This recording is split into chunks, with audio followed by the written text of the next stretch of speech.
One of those bits of information was the upcoming class, the 2023 class for the Pro Football Hall of Fame has been officially announced. And we will be headlining the class of 2023. We'll be co-headlining because Joe Thomas, longtime Cleveland Brown, longtime offensive tackle, is officially getting into the Hall of Fame. We figured it was coming because Joe Thomas is one of the top 10, if not top whatever offensive lineman of all time. I believe he's only the 15th offensive lineman, pure lineman to get in. So he'll be headlining a class that includes many great players and coaches of the past: DeMarcus Ware, Darrelle Revis, Joe Klecko, Chuck Howley, Zach Thomas, Rondé Barber. I think I said DeMarcus Ware, Ken Riley, Don Coryell. I mean, Dwight Freeney and Revis and Thomas were the three first ballot players. Mitch, we knew it was coming, but it still feels special to me because this guy was the one beacon on so many Browns teams that let us down every year. This guy wasn't letting anybody down. He only allowed 30 sacks in his career, an 11-year career, which means he was allowing less than 3 sacks for an entire NFL season. That's insane. I don't know what's more insane, that or his consecutive snap streak that was over 10,600. It was 10,663.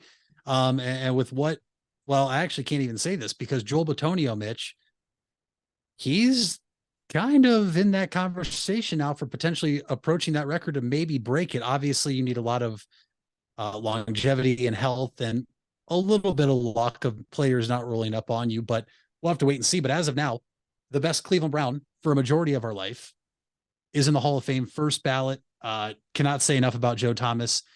It'll be interesting to see who is in the Hall of Fame game. I would think the Browns would be in it strictly off the fact that it's not often we get Browns players inducted into the Hall of Fame, and it's only an hour drive from Cleveland down here to Canton.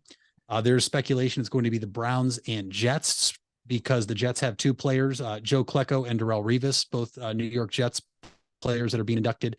But you mentioned it. Rondé Barber, someone that's very deserving of getting into the Hall of Fame. People upset he didn't get in first ballot. It is so hard to get in as a first ballot Hall of Famer, Mitch. You have to be an all-time great at your position, better than other people that were potentially first ballot Hall of Famers. So obviously there's something nice that goes in with being a first ballot Hall of Famer, but the end goal is just to be a Hall of Famer in general.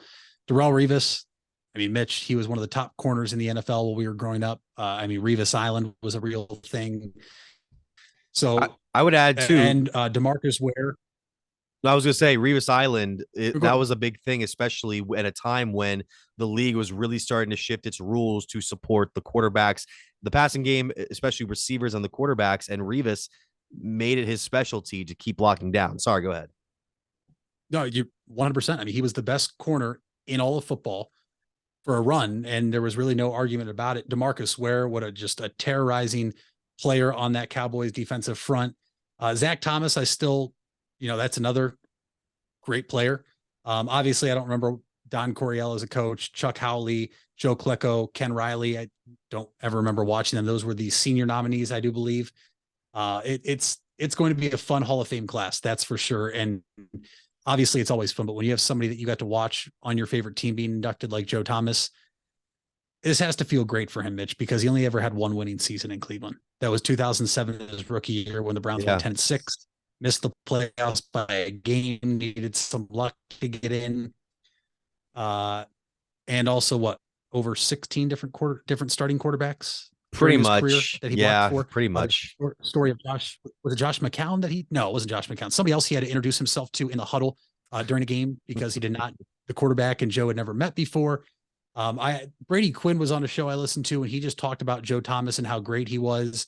David Njoku was recently on someone's show during the Super Bowl week on Radio Row, and he talked about when he sat in as a rookie and Joe sat next to him, and he said, "Hey, I'm David." He goes, "Hey, I'm Joe." He goes, "Are you a coach?" He goes, I am, except for on Sundays, I'm a player too." That's Joe is always this witty, funny, but hardworking, somebody that really embodied the city of Cleveland. And I think that's why we loved him so much. Very well deserved for one of the greatest left tackles of all time. Really quick before I wax on more about Joe, it was Josh Johnson. He introduced himself to in the huddle because Thaddeus Lewis, never forget Thaddeus Lewis, was knocked out of the game, and then Johnson had to. It was right at the end of the game, but it just kind of made it that much funnier. But that's what made Joe Thomas a legend in the city too, is that he was one of the best personalities the Browns have had in quite a long time. He was well known for being involved with the city of Cleveland. The city embraced him. He embraced the city. He was the Walter Payton nominee for the Browns in 3 years. And I remember when he got drafted, it wasn't a case of like, oh, this guy is going to change our future. We were like, Joe Thomas, this guy from Wisconsin. With you mentioned Brady Quinn. It's like, why are we picking him number 5? What are we doing Yeah. here? But it turned out to be a very, very solid pick. I forgot he finished second in the AP voting, offensive rookie of the year, to Adrian Peterson, which that's no feat if you knew how good both guys were coming out of the gate. Right. And what's even funny, I still think the draft day story of Joe Thomas is so funny, Mitch. This is a guy that now you see it more times than not. All these first round picks or, projected first round picks are now, it was Radio City Music Hall, but now wherever the draft is at, are typically there in person to shake the commissioner's hand, hold up the jersey. Joe Thomas was fishing with his dad when he was drafted by the Cleveland Browns. I just think that's hilarious. And not to say that he didn't take it seriously, but Joe Thomas always had that way of making sure that he still lived his life outside of football, but also, he's very big family oriented. There was the videos they put out when he made it of all his former teammates, family and everything. It got him choked up. He cried, was very emotional, and for good reason. It'll be interesting to see where they put him in terms of speeches, because that's always a big deal. Last typically means you were the best for last here at the Hall of Fame when you give your speech last. Yeah. I hope he's last. But there is always that time that you have to try to give your speach in. And if he tries to make the quarterback for, he's probably going to have to talk for about 2 hours, because that's how many different quarterbacks he blocked for. But a great class coming in. I'm very excited. Some notables left off the list that we can break down another time. Yeah. But very well deserved. So happy for Joe. We gotta get those tickets, man. Or we gotta get some passes. So we're gonna have to go to the higher ups, and we're gonna get in that area of the Pro Football Hall of Fame one way or another, because this is a once in a lifetime. Hopefully more often in the future, when we get to see more of these Browns that we currently have potentially make it in as finalists.